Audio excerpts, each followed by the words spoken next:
कि online internet और digital India के युग में बुंदेलखंड के टैलेंट को हम वहीं पर बीपीओ के माध्यम से टीयर 3 सिटीज़ में हम कैसे वहाँ पर युवाओं को जोड़ सकें कि वहीं से ही रोजगार में ज्वाइन कर सकें। बुंदेलखंड में जो परंपरागत तौर पर एक अशिक्षा, गरीबी और सामंतवाद का माहौल है, उससे आगे निकलने के लिए कई क्षेत्रों में प्रयास करना पड़ेगा।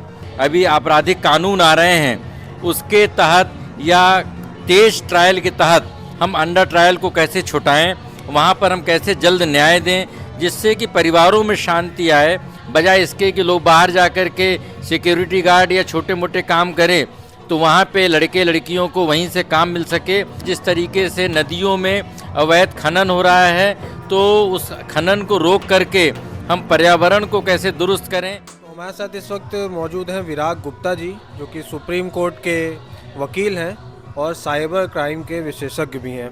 सर, बहुत बहुत स्वागत है बुंदेलखंड 24/7 चैनल में आपका। जी, थैंक यू।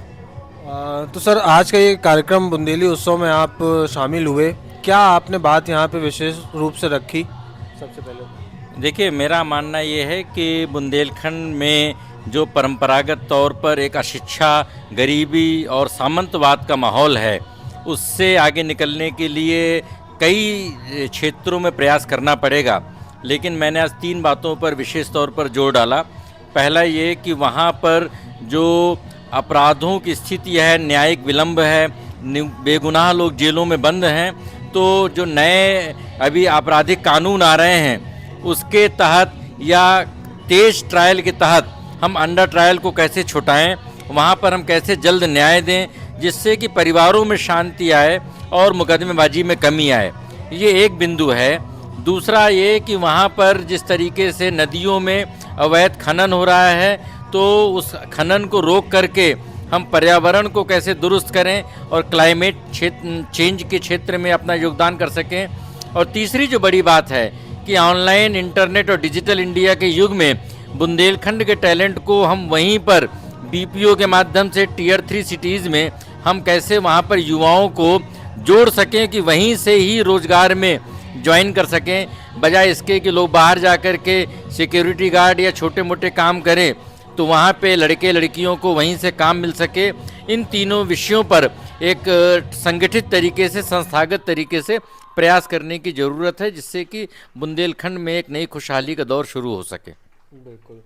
तो सर, आप कैसे देखते हैं बुंदेलखंड की खुशहाली के लिए कौन कौन से ऐसे मानक हैं जो फ़िलहाल इस्तेमाल में नहीं लाए जा रहे हैं और मतलब लाए जाएं अगर, तो बेशक बुंदेलखंड को एक अलग उसकी उपलब्धि मिले?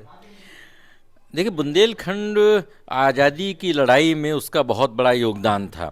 आला उदल की वहाँ पे वीरता के अनेक कीर्तिमान हैं, तो उस नाते वहाँ पर जो वीरता की परंपरा है, लेकिन उसके बाद जिस तरीके से वहाँ पर एक पिछड़ेपन की एक पूरी एक विशेष सर्किल बन गया और उसमें अशिक्षा, उसमें स्वास्थ्य, इन सारी चीज़ों की जो बदहाली है जिसका परिणाम गरीबी है, उसकी वजह से पलायन है।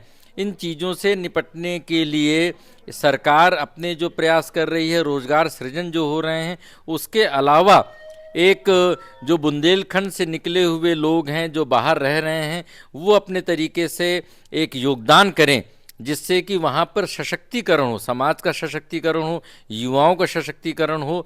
और जो अंतर्राष्ट्रीय स्तर पर क्या है, ग्लोबल विलेज हो गया है इंटरनेट के बाद। उस ग्लोबल विलेज में सारी बातें अमेरिका से, दिल्ली से, बम्बई से या बुंदेलखंड से जुड़ी हुई हैं, तो उस ग्लोबल विलेज में बुंदेलखंड अपने गौरव के अनुरूप कैसे नई भूमिका निभाए, इसके लिए प्रयास करने की आवश्यकता है।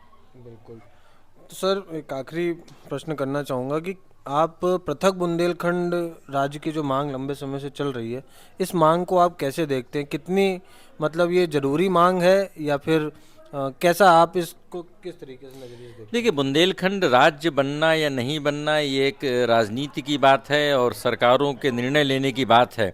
लेकिन किसी भी राज्य को बनाने के पीछे मुख्य मकसद होता है उसे विकास की मुख्य धारा में शामिल करना। तो वो प्रशासनिक तरीके से राज्य बनाने के माध्यम से हो या दूसरे तरीके से हो, लेकिन बुंदेलखंड को विकास के एक स्पेशल सप्लीमेंट की ज़रूरत है। और कई क्षेत्रों में, जैसे मैं चित्रकूट में देखता हूँ कि आधा चित्रकूट उत्तर प्रदेश में, आधा मध्य प्रदेश में है। तो इसकी वजह से जो राज्यों के बीच में कई नदियां हैं जो एक राज्य में बह रही दूसरे राज्यों में है, तो वो जो प्रशासनिक जो एक किस्म से एक अनिर्णय की स्थिति पैदा होती है, उनको दूर करने के लिए सभी स्तरों पर प्रयास करने की ज़रूरत है। बहुत बढ़िया सर। एक जाते जाते पूछना चाहूँगा कि एक पलायन की समस्या जो है बुंदेलखंड के अंदर बड़ी विचित्र समस्या है।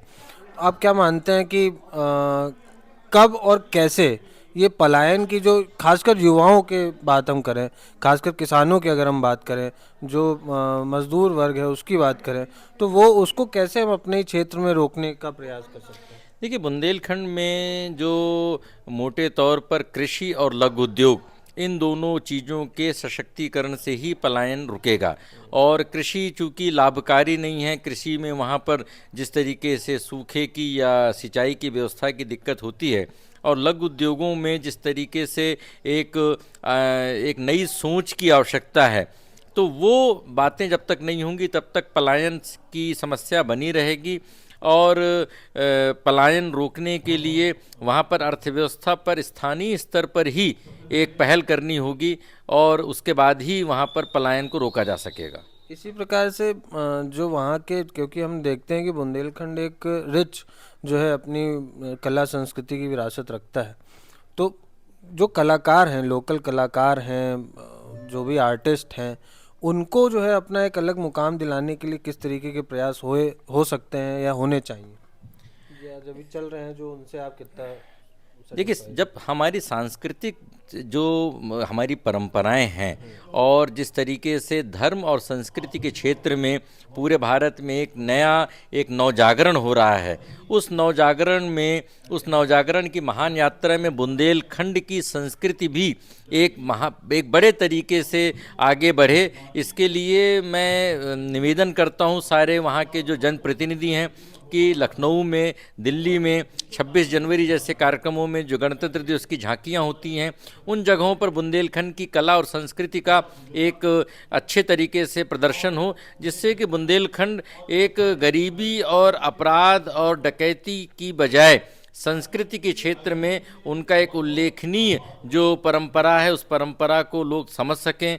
क्योंकि बुंदेलखंड में जहाँ पर रानी लक्ष्मीबाई, जिन्होंने तरुणाई में एक आज़ादी की जंग लड़ी थी, वहाँ पर आला उदल की जो परंपरा है, वहाँ पर जो एक भवन निर्माण की परंपरा है, वहाँ पर जिस तरीके से किले और बावलियों की परंपरा है, तो स्थापत्य की परंपरा है, इन सारी चीज़ों को नए सिरे से संवारने की आवश्यकता है। बुंदेलखंड के जो गरीब मजदूर और कारीगर दिल्ली, बम्बई और दूसरे शहरों में जाकर बड़े बड़े भवन बना सकते हैं, तो बुंदेलखंड एक अपनी संस्कृति का, एक अपना खुद का एक नया एक मुकाम हासिल कर सकता है, अगर वहाँ पर इसको तरीके से हम सारे लोग संगठित तरीके से प्रयास करें।